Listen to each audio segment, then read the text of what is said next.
Dumito muna tayo. Nako, mukhang manghihingi ng tulong, no? Pinansyal na tulong ang kampo ni dating Pangulong Duterte dahil nga daw ho, medyo malaki ang gastos doon sa kaso niya sa ICC, mga kababayan. Pakinggan natin. Financial aid ba o legal aid? Pangulong Rodrigo.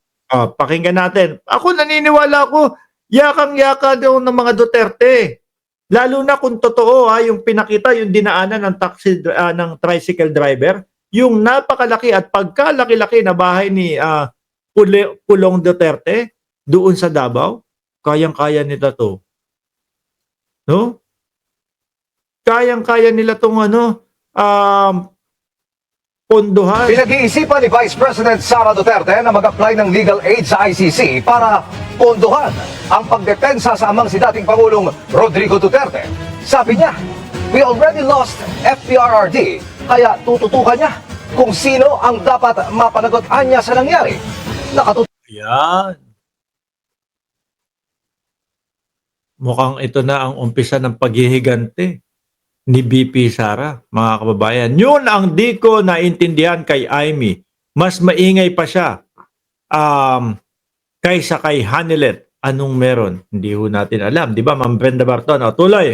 Si Marisol Abduraman.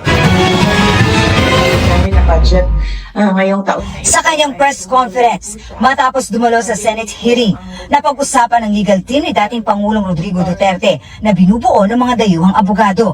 Nang tanungin tungkol sa gastusin kaugnay nito, sinabi ni VP Sara na pinag-iisipan nila mag-apply para sa legal aid sa International Criminal Court. Yan. Sino naniniwala na kayang-kaya nilang tustusan yung kaso ni dating Pangulong Duterte? Ako ho, naniniwala ako, yakang-yaka ho nila yan. Ano po? Baka may magkomento sa inyo, gamitin mo na yung confidential funds, BP. Magkano ang gastos ng pamilya namin sa kaso ni Pangulong Rodrigo Duterte sa ICC? Sa ngayon ay wala kaming pinag-uusapan ng abogado, pero nagpahiwating na ako sa kanya na kung pwedeng mag-apply ng legal aid. Yun. A-apply sila ng legal aid. Hindi ba kaya, BP? Diyan sa loob ng ICC. At patuloy namin pinag-uusapan ito. Kahapon may meeting kami, hindi namin na take up ang topic ng budget. Pero alam niya dahil noong isang araw ay sinabihan ko na siya na malaki ang posibilidad na mag-apply kami ng legal aid at hindi ito privately funded case. Sa ngayon, Tingin ko ho, mga kababayan, style lang to. No?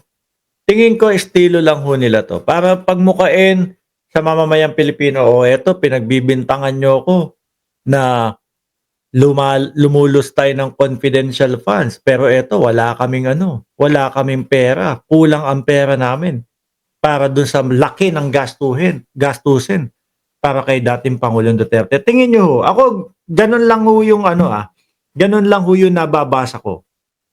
Hindi po bang, tingnan nyo, sinasabi nyo, madami kaming pera, sinasabi nyo na napakarami naming nanakaw sa gobyerno. Eto nga para doon sa kaso ni dating Pangulong Duterte na aking ama, wala kaming sapat na kaperahan, kaya mag-a-apply kami ng legal aid. halos araw-araw daw niyang nadadalaw ang dating Pangulo at maayos naman daw ang kalagayan nito. I don't see any serious health problems at the moment. Nag-request siya ng gatas at prutas at pinaabot namin yon sa kanyang doktor. Sabi ni Ma'am Amelita Flores, reverse psychology. Tama, di ba? Para isipin ng mamamayang Pilipino, alaws talaga. Di ba? Kaya ihinto nyo na yung investigasyon sa confidential funds at ihinto nyo na yung pagpapa-impit sa akin. Di ba? Yung request.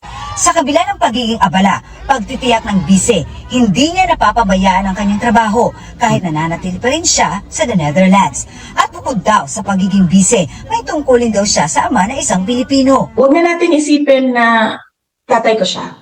Isipin na lang natin na Vice President ako at gumagawa ako ng paraan kung paano maibalik natin ang isang Filipino citizen sa ating bayan. Multitasking ako. Nandito ako Malabo yun. No, hindi natin pwedeng isipin na hindi pwedeng hindi isipin ng mamamayang Pilipino na tatay. Talagang ewan natin. Eto mga kababayan kasi meron tayong kababayan po dati sa Indonesia. Naalala niyo po 'yon? Si Mary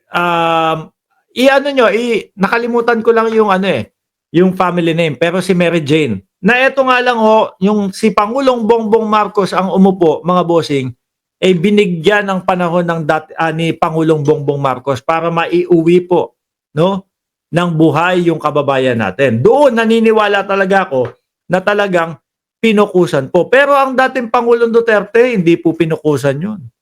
Okay nga lang sa kanya na mabitay. Di ba? Okay lang sa kanya na mabitay yung kababayan natin yun sa Indonesia. Si Mary Jane Veloso. Di ba? Ako, naniniwala ako, hindi gagawin ni BP Sara na ganito talaga, pumokus. Kung kapwa lang natin Pilipino to. Tatay kasi, kaya talagang pupukusan nila. 'Di ba? Multitasking sa pangungurakot. Sabi, sarili nyo lang ang alam ninyo. Sabi ni Marilyn Coulineheart. as Vice President, ginagawa ng paraan paano maibalik ang ating dating Pangulo sa ating bayan. Nagtatrabaho ako through our satellite offices, through our central office of the Office of the Vice President. Tuloy-tuloy ang serbisyo namin para sa bayan. April daw ang return ticket ng bise pero hindi raw niya masabi sa ngayon kung kailan siya uuwi sa bansa. Naku, April pa. Ang haba nun Ang tagal nun. Di ba? Sandali, meron akong ipapakita sa inyo Yung mismong sinabi ng ating Vice Presidente na hindi na uuwi si eto. Wait lang, kunin ko Sana, wala. Mukhang malabo. Hindi ko nakuha Hindi ko nakuha. Pero sabi, babasahin ko na lang sa inyo. No? O ipapakita ko na lang dito sa cellphone, mga kababayan. Na ang sabi ng ating Vice Presidente patungkol po kay PRRD ay hindi na uuwi ang ating si Pangulong Rodrigo Duterte. Ito po. Tinanong na rin ako kanina, di ba,